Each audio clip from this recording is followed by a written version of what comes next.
Did the push and lean and lift and sag make sense? Lifters, did you find that by sagging back you baited them into coming through you, and then did you give them a nice little tattoo? Yeah, of course. But lifters, something to think about. If you're losing, if K-Mac's pushing me around, okay, he's pushing me around, okay, lift and sag, tries to come through me. I have plenty of time. Like the last thing I want to do is K-Mac's pushing me around, he pushes me around, again, pushes me around, okay, lift, now I'm just sitting duck. Now, if I fully trust my hands and I think my hands are better than his, and I can just lean in like that, great. Usually that's not the case, right? Patty, tell me, where do you like to counter from? Please help my answer here. Stop, okay? Plain and simple, if you're losing the dink exchange and you're playing somebody that likes to be offensive, whether it's speeding up off the bounce or it's out of the air, don't be afraid to sag back, okay? When you sag back, you can differentiate blocking, punching, or you can get skinny and say, no way, Jose. Did anybody have good tracking ability? Anybody let any balls go long? Don't just come to play, come to get the hell out of the way. Don't just come to play. I just made that up. Don't just come to play, get out of the way. Okay? So, give me examples on when you should lead out balls. Tell me that. Give me examples on when you should lead.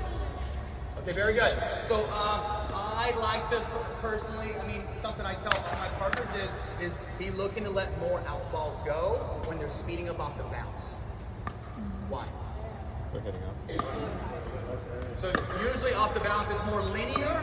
When I'm speeding up out of the air, it's more what? It's more spinny. It's more spinny, right? Watch the ball, Tyson. Thanks, sir. If I'm speeding up in yellow, it's more up and down, low to high, but it's more friction and the ball gets where?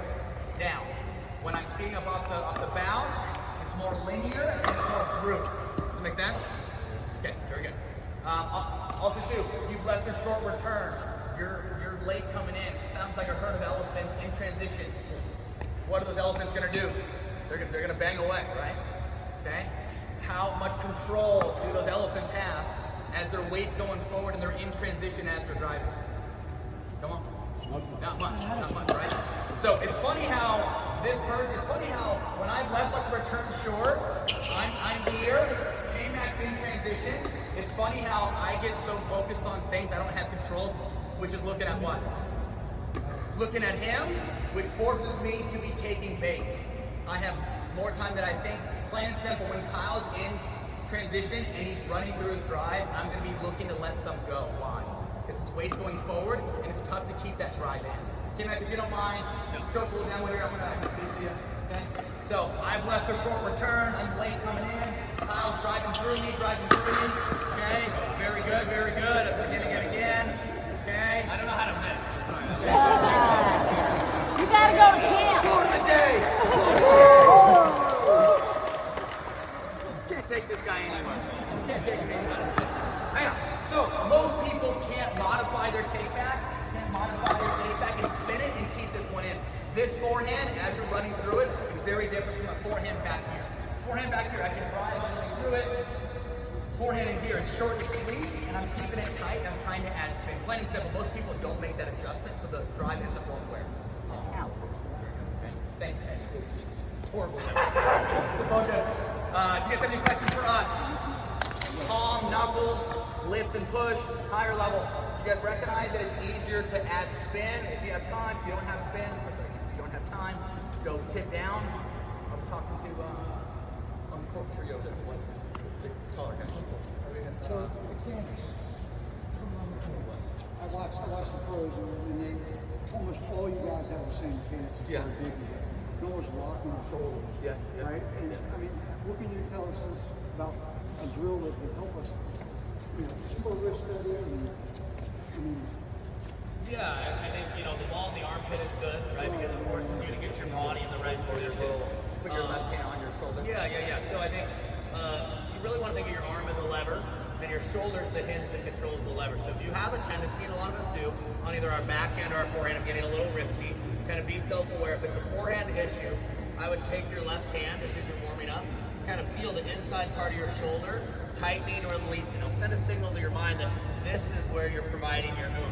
Backhand side, just feel feel the outside part of your shoulder. When you start getting risky, we lose control. This will help again, kind of commit that to muscle memory where you're thinking legs and shoulder the whole time, not trying to use any other body parts. So that was helpful for me. I used to use a lot of wrist on my backhand.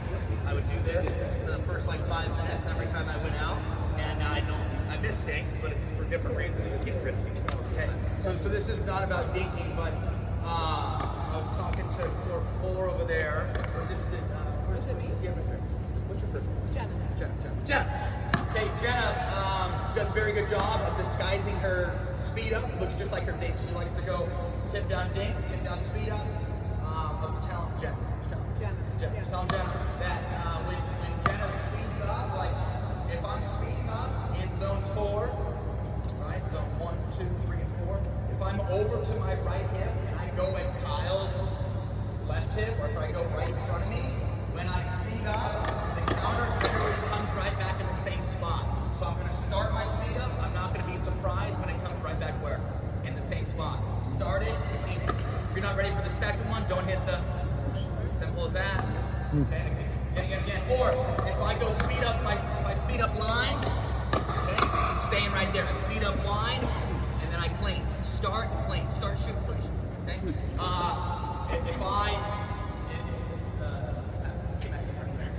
So this little triangle we're talking about. So creating a triangle, I'm speeding up with my right hip. So I would say my 2 main attacks when I'm on the right, assume Pat's probably in the same spot.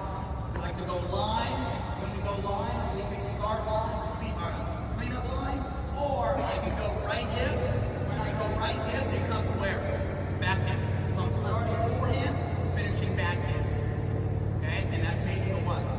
Cross court. Right. There. If I slide over and I hit the ball in the middle, I stay in the middle, starting and then staying. Make sense? So if you're going to speed up off the bounce, be ready for that ball to come back. You're not thinking one shot wonder. You're not trying to be the hero. This is a really high See it as a combo. See it as a combo. So if you guys are, I know I feel this way watching the best in the world. You're like, holy crap!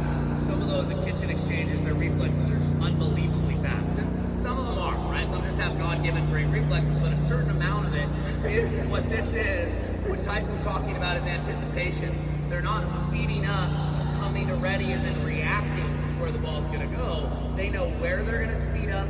They know the likely direction if it comes back fast where it's going to go. So they're kind of cheating to the side that they think it's going to go to. So again, the anticipation element, the more that you can start to see this, it'll slow down these fast exchanges in your mind tremendously. Next one is going to be cross-court taking. Okay, if you guys have questions about terminology or vocab, please ask questions. Okay. So, talk about the why first, right? Let's say if I don't have a gain over this, let's say I'm trying to isolate the person in front of me, they can out-dink me, they can beat me head-to-head. Screw with that. Not going to deal with Ben. I'm going to go to Colin, right? Yes. So, tried that. Doesn't work. I haven't beat him in a long time. It's been like 3 years. I think I'm like over 21. Anyhow, John's country around here one time. Right, down 21 times. So the why would be if I don't have a gain here, I can try there. I like alternating feet. I like taking on this inside foot. Did you guys watch the doubles yesterday? Yeah. Why is it so much? 98% of Ben's gains and Colin's gains are where? So it's a pretty simple pattern. They've been using the same, literally, it's been the same mats for the last 4 months. And it's all to Matt's inside foot, right? Okay? So what are they doing? Oh, consistent. They're just hanging in there. They're slowly chipping away. They're picking on that inside foot. Matt doesn't have offense from there. Rye doesn't have offense from there. So Ben and Colin's biggest gain, because when Colin takes wide to Matt, and Matt has time, Matt's been speeding up at Ben. And then when Ben dinks aggressively over to Rye speeds up at Colin, right? So the really only way to go is by picking on this little pocket and forcing them to, I guess, kind of break them down by going inside foot. Makes them fight over it, but that's their biggest game. So think about, I guess, dinking to your biggest game, if that makes sense, right? Dinking to your biggest game. But yeah, you can force them to fight over it. I also like doing like 3 dinks out to the outside foot, 1 dink to the inside, 2 to the inside, 1 to the outside, but keeping them honest and if there's unforced errors at our level off of this inside foot, I guarantee there's unforced errors at all levels here. And so think about picking on this foot, whether it's a dink, it's a return, it's a drop, but there's a lot of stirrup and there's a lot of chaos by going towards this inside foot. If there was like a little gray tongue right there, think about picking on that gray tongue. Okay? Okay? Take a look here. Anytime that I dink cross court, I'm facing at what? Facing at the ball. If K-Mac decides to speed up middle, if I'm facing at the person here, I say, Pat, yours. Where are you, Pat? Okay? It's not Pat's job to cover middle. It's mine. Okay, Pat, he's here. Mine. Let me get Pat out here. Best looking guy here. Best looking guy here. Hang on. So I'm going to dig over to K-Mac. K-Mac goes to grab the front. Very good. So Pat's got it on the line, right? But Pat's not going to overcover the line. He's going to kind of give the line up. Why? Because this is the toughest play in the book. If K-Mac can beat him there time and time again, we're going to buy him Thanksgiving dinner tonight. We are. Okay? Most people don't want to thread the needle. Most people don't want to go low percentage and toughest play in the book, right? So with that being said, Pat's going to kind of give that away, right? So I think cross court. Now I'm here. K-Mac, if you don't mind, speed up middle. I'm going to be there to cover. If Pat sees it before me, even better. If he does it, he needs to know that I'm there to cover. Right? He's going to on the line. I'm sliding middle. How often do you guys talk about this scenario which we're playing, right? Yours. Never. So it's the person that's cross court from it should be taking the middle. The person that's cross court from it. Right? So real quick, guys, Mike, jump in. So if Pat's covering line, you got Pat, let's see, you're covering line, Tyson's covering middle. What are they giving up as a team with this ball here? What part of the court are they leaving open? No, Tyson's got the middle. Pat's got the line, so what are they leaving open? Cross court. Let's try speeding up there. Tyson, put your paddle out, see what you can cover. I'll go beyond his paddle. It's never open for a speed up, right? I can dink it there, but then what do they have if I dink it there? Time. They shuffle over, they shift, and this is the same ebb and flow that you're going to basically do over and over again as a team when you're talking about court coverage. You'll leave a dink tunnel open. You want to cover the speed up locations, which are going to be more line in front of you. Think back. Okay, so after I dink cross court, I'm facing my hip, I'm facing my belly button, I'm facing all my activity at the ball, right? So plan A is always, can I outlift my opponent, right? Whether it's up the line or it's cross court. Can I not take any risk, not hit any cliff stakes, and can I just outlift them, right? If they're a better lifter than me, we're going to turn the knob a little bit, start placing our dinks better, aiming a little deeper, trying to hit more pressurized dinks, right? If we're hitting a cliff stake, then we're leaning. If we're hitting a lift, then we're sagging, right? Okay? So you're probably not going to push as much going up the line. Why? High part of the net, this is 36, this is 34. Most of the aggressive dinking takes place where? Cross, right? I mean, it's tough to be threading the needle and pushing a lot up the line, okay? I would say as you push up the line, it's probably more to take down as well, okay? My technique here as I'm dinking cross court, take a look, okay? If I'm just lifting, short and sweet, get down, and still guiding and steering with the palm. So J-Mac's going to be lifting, I'm going to be pushing here. So take a look at the ball trajectory of the ball now. Alright, let's take a look at the ball flight. Okay, linear, deeper, and know that pushing, I'm not trying to beat J-Mac with pace, I'm trying to beat him with location. Right? I'm putting the ball in these uncomfortable spots that's going to force him to do what? No. Okay? So I'm picking on I'm alternating feet, keeping it deep, forcing him to feel like, ooh, should I take it in here? Should I take a step back? That creates a what? Creates a pop-up. Right? So if you aim a little deeper, if you have more intent with your dinking, it's going to create pop-ups. Okay? Just understand that when you're dinking that deep, there's nothing more frustrating from a coaching perspective than to see these beautiful grown-up push gates. Right? You guys are pushing, then all of a sudden you take a step back and the ball gets popped up, but you don't take it out of the air, and now you're dealing with the ball in red back here. If you're in control of the exchange, we're doing what? Leaning and reaching into Grandma's cookie jar. Okay? If you're not in control, you are lifting and kind of buying yourself some time. Okay? Technique on the push.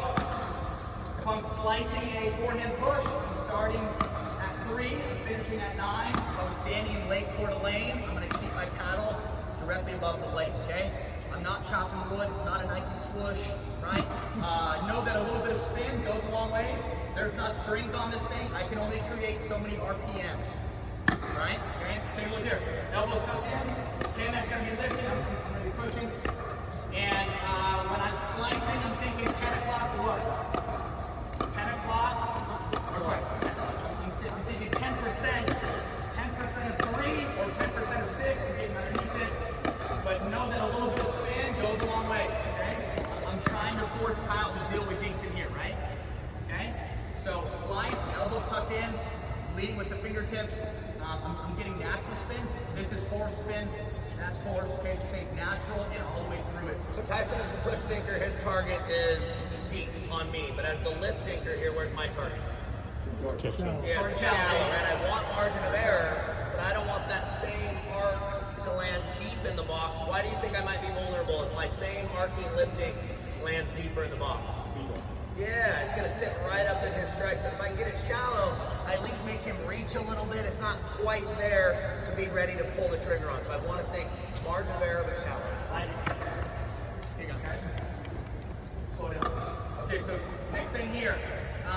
Anytime we push, we have to have our slide. What is our slide? Stable location yellow. Okay, so anytime you're looking to be aggressive, you can tick all 3 boxes. If you're stable in the correct location, and if the ball is in yellow, you are allowed to be aggressive, right? And if I'm hitting a push snake, but I'm off balance. If I'm off balance, I should not be pushing. Or if I'm out of position, I should not be pushing.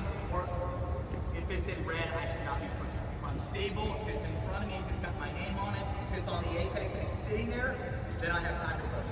But if it's moving me around, I'm going to go tip down and then just lift back toward the shallow. So I played 2 years with Mr. Newman. I saw about 98% of the balls, and I rolled the living hell out of my forehand dink, and I was able to get myself out of some deep trenches. So I would say I probably have one of the better rolly forehand dinks in the game. Let me show you how I do it. So I always wait for what first, the ball to get to the lift, right? So I'm going to wait for the apex. Take a look at my forehand roll. Okay? I like to think 10% at 3 o'clock. 10% at 3 o'clock. Again, 10% at 3 o'clock. 10% at 3 o'clock. Okay? I'm just kissing the outside edge, getting a little soft tissue massage. This is all one-day motion. Okay? I'm not compensating with my wrist. So know that you can move your dinks around in like a 10% manner, right? Okay? Whether it's slicing or it's adding top spin. Slice, it's more 6 o'clock. If I'm rolling a forehand cross, it's more where? 3. Right? 6, 3. Let's go back inside, same thing. K-Max, get up my shoulders, your slice. K-Max going to be pushing. He's going to push with his slice. Same idea, 10% of what? 6. Does that make sense or no? No, I don't follow that, Okay, by no the worries, way. no worries. It's like geometry. No, here. right. So this is, let's say this is half the ball, right? Yeah. And this is 10%. So basically, when I'm hitting a slice, and know that hitting push dinks is more 3.5 plus, 3 O's and 3.25. You're gonna find out you can make the podium. You can go on a highlight reel just by hitting liftings and lifting your way into goal, right? Okay. So K-Mac's gonna be pushing here. I'm gonna be lifting. Take a look. So basically, he's touching 10% of 6 o'clock.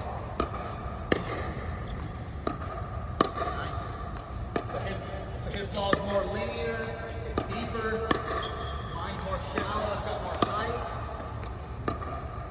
I get this the clock, but what's the 10% piece? Meaning I'm just touching, I'm just kind of kissing like the bottom of it. If I try to, and so I guess I'm coming this. 10% of impact? You know, 10% of the ball. 10% of the ball. Okay. Yeah, correct, right? Like if I hit 30% of the ball, that's what's gonna happen. I'm just trying to kiss like 10% of like the bottom, right? Bottom thing. At 6 o'clock. 6 o'clock, 10% of 6, baby. At 6. 10% of 6. It's simple as that, 10% All right. of 6. My other question: what Yes, is that yes. stabilized Last question. location color? I don't know. What Yeah. that- So What when is I'm pushing, No, the color. Slide. Yeah. The red, red, yellow, blue. So this is red, yellow, green. Yeah. So when we're dinking back and forth, if the ball is in red, we're always looking to lift back. Red. Very difficult to be hitting a push dink as Okay. we're in red, right? If we have a ball that's up a little higher and we have some time, then we can start using that push dink when it's in yellow. And that acronym is SLIDE, stable location yellow. If you guys want to be aggressive, you have license to be aggressive if you can tick all those boxes. You're stable, you're in the correct location of the court, And this, the ball is this in yellow. red, yellow, green analogy is true for all the time, a lot of different shots, and it determines mentally how aggressive can I be. Green, completely aggressive, yellow, moderately, red, not so much. So that visual analogy just helps us choose how much risk to take. No more taps, here we go. Drills here. Coaches, here's what's gonna happen.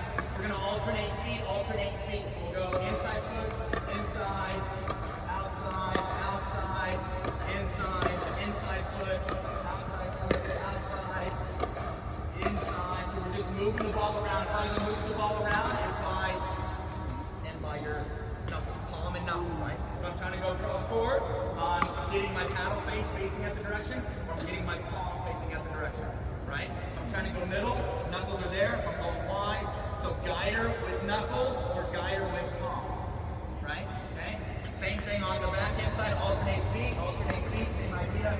Wide, middle, middle, wide, middle, wide,